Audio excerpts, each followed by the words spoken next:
Halo rekan-rekan, perkenalkan saya Suwandi, mahasiswa BINUS Online B28 dari jurusan Teknik Informatika.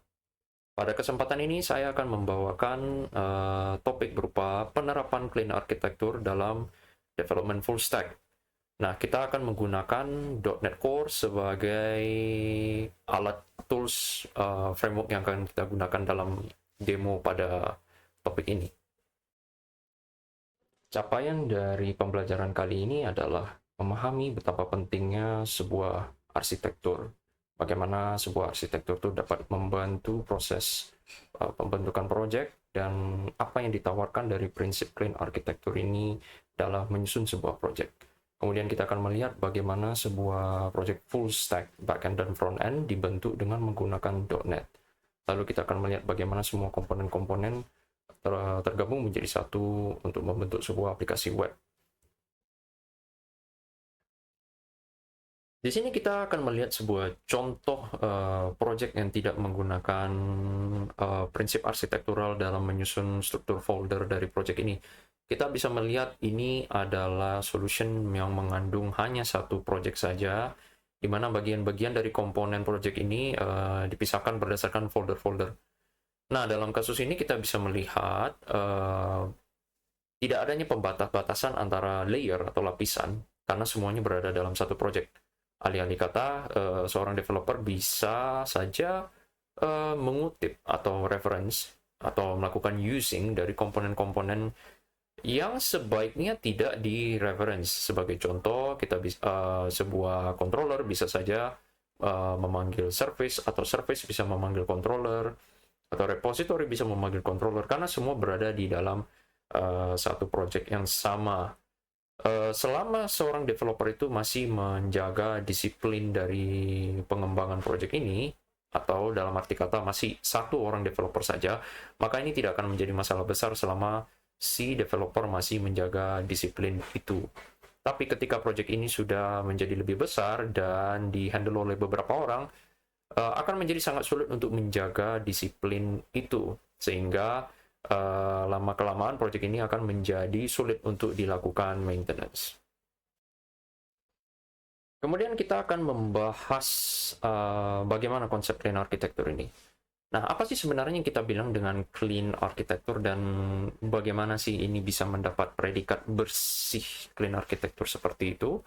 Poin utama dari clean architecture ini adalah adanya pemisahan, separation of concern, atau kita bilang adanya layers. Jadi seperti ini. Seperti sebuah bawang yang berlapis-lapis. Adanya pembagian lapisan-lapisan ini yang memiliki tugas dan perannya sendiri-sendiri.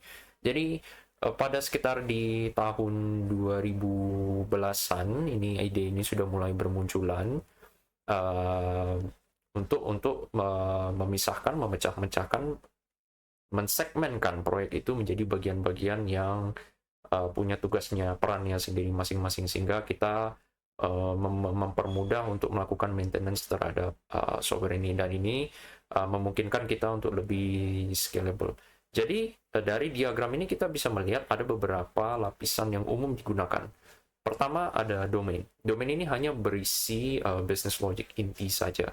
Jadi domain ini dapat berdiri sendiri, dan bahkan kalau domain ini kita bisa copy paste ke project lain, dia tidak akan menjadi masalah sama sekali. Jadi domain ini terkait terhadap contoh business domain itu sendiri. Jadi misalnya kalau kita membuat sebuah CRM atau membuat sebuah ERP, ya domain logic yang berhubungan dengan project yang sedang dibangun saja gitu, business logic dari project yang ingin dibangun. Itu yang kita namakan dengan domain. Isinya dapat berubah model dari entities, dapat berubah enums, exceptions, dan sebagainya. Jadi ini hanya berupa berisi business logicnya saja. Lalu di lapisan kedua kita bisa melihat ada application.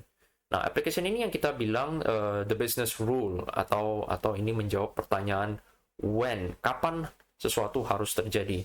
Jadi biasanya business rule itu ada banyak berupa aturan-aturan yang yang kapan sebuah aplikasi itu harus menyimpan data, kapan sebuah aplikasi itu harus mengupdate data, harus memanggil SQL pada tahap apa, itu yang kita bilang sebuah business rule dengan aturan-aturan sesuai dengan aplikasi yang ingin kita bangun.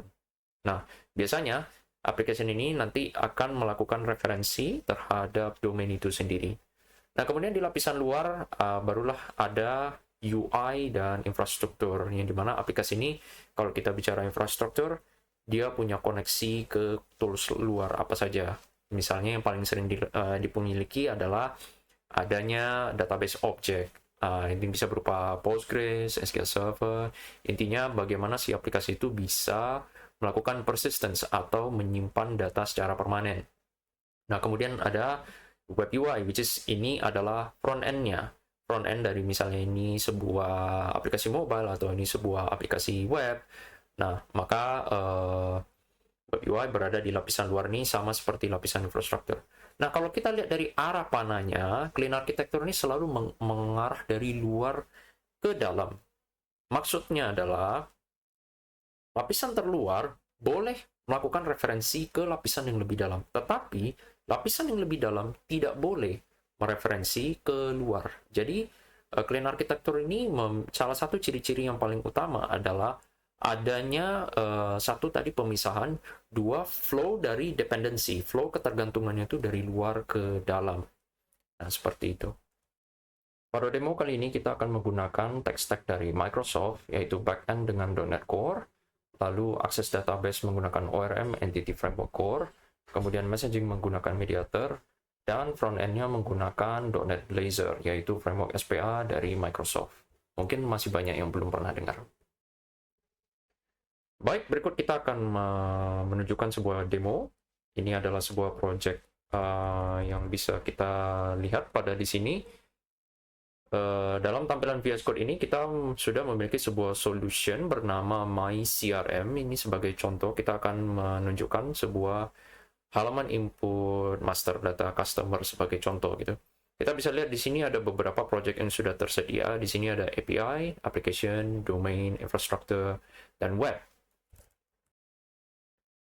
Nah, kita akan memperhatikan file project dari layer domain. Di sini kita bisa lihat itu hanya memiliki property group saja, tidak ada menggunakan package tambahan, tidak ada project reference ke mana-mana. Domain hanya terkandung dalam file dia sendiri saja, dan contohnya ini kita melihat entity model dari sebuah customer yang sangat simple saja sebagai percontohan. Ini sebagai primary key unique identifier-nya dan memiliki metadata tambahannya saja, dan berupa business logic sederhana saja untuk membuat customer baru. Kemudian kita akan melihat lapisan application. Nah, di sini jika kita perhatikan pada file project-nya, dia memiliki package tambahan, yaitu berupa yang pertama Mediator, ini untuk nanti komunikasi messaging-nya, dan kedua ini untuk tipe-tipe data yang ada dari EF Core nanti, yaitu ORM kita. Nah, kemudian dia memiliki sebuah reference ke project domain. Jadi ini referensi ke dalam dari lapisan application yang di luar ke dalam lapisan yang core-nya, intinya yaitu si domain tadi itu. Kemudian kita bisa melihat ini registrasi untuk dependency injection-nya. Ini sederhana saja untuk mengkonekkan mediatornya. Kemudian di sini untuk membuat CQRS-nya kita memiliki DTO atau Data Transfer Object untuk perintah membuat customer. Jadi ini create customer command, ini berupa record ya. Ini sederhana saja berupa data, berikan data nama, email, dan nomor telepon untuk menciptakan. Nah, ciri khas dari sini kita bisa melihat dia menggunakan iRequest, yaitu ini interface miliknya Mediator itu sendiri. Kemudian request itu nantinya akan di-handle jika nanti ada request berupa create customer command, maka ini adalah handlernya, yaitu create customer handler. Di sini akan dilakukan constructor injection atau injeksi dependency, yaitu DB konteks dari akses database. Jadi ini adalah akses ke ORM kita nantinya. Tapi di lapisannya aplikasi ini kita tidak mengetahui, tidak ada konfigurasi untuk ORM itu sendiri. Jadi ini murni hanya untuk business rule-nya saja, kapan harus melakukan dan bagaimana menghandle aturan-aturan dan validasi-validasinya itu dilakukan di lapisan application itu sendiri. Untuk handler ini saya keep untuk sederhana saja. di mana ketika ada request untuk permintaan membuat customer, maka akan di-handle menciptakan customer baru, instance dari kelas customer, yaitu disimpan ke dalam database, sederhana saja.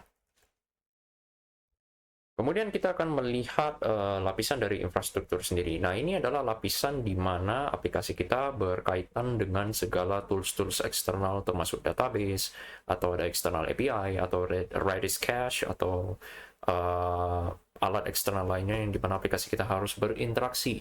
Dalam kasus ini kita akan menggunakan ORM Entity Framework Core dan kita akan menggunakan database Postgres. Nah, kemudian kita juga ini hanya helper untuk membantu penamaan di dalam tabel Postgres sendiri. Nah, ini untuk registrasi dari Postgres itu sendiri ke dalam dependency injection kita. Di sini kita mendaftarkannya untuk menggunakan use npg SQL. Di sini untuk menggunakan memberitahu aplikasi kita menggunakan Postgres. Dan ini sendiri untuk penggunaan entity framework-nya, yaitu kita menggunakan kelas yang turunan dari DB Context. Nah, di sini kita bisa lihat kita memiliki satu tabel customers, yang dimana dia memiliki properti-properti seperti berikut ini. Ini primary key-nya, ini metadata kolom-kolom tambahannya. Dan ini kita memiliki helper tambahan saja untuk save changes-nya. Nah, kemudian di sini kita bisa lihat nanti EF Core akan ini di-generate otomatis dari EF Core sendiri. Jadi kita tidak perlu secara manual mengkodingkan SQL lagi untuk menciptakan database dan tabel-tabel kita. Itu semua akan di-handle oleh tools ORM kita sendiri.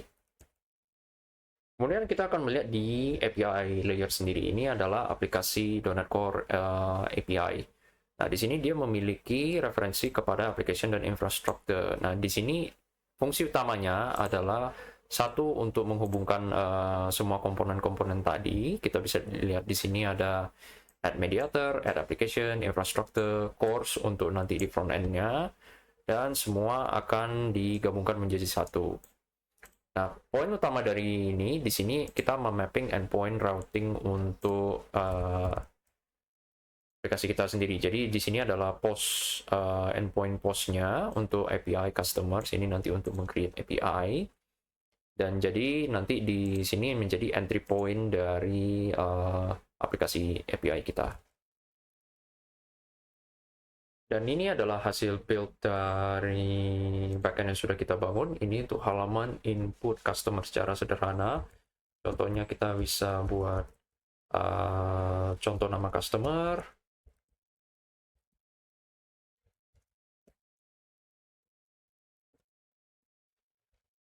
Masukkan phone number, create customer, dan berhasil.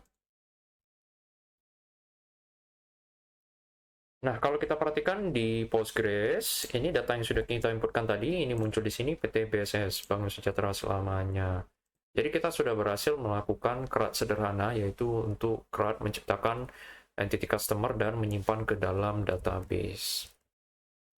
Secara kesimpulan, kita tadi sudah melihat bagaimana project yang tanpa struktur itu akan menjadi sulit untuk di-maintain, apalagi seiring dengan project itu bertambah besar atau jumlah timnya bertambah. Karena ketika proyek itu sudah besar, maka tanpa adanya batasan yang jelas, dependensi yang seharusnya tidak dilakukan bisa saja terjadi.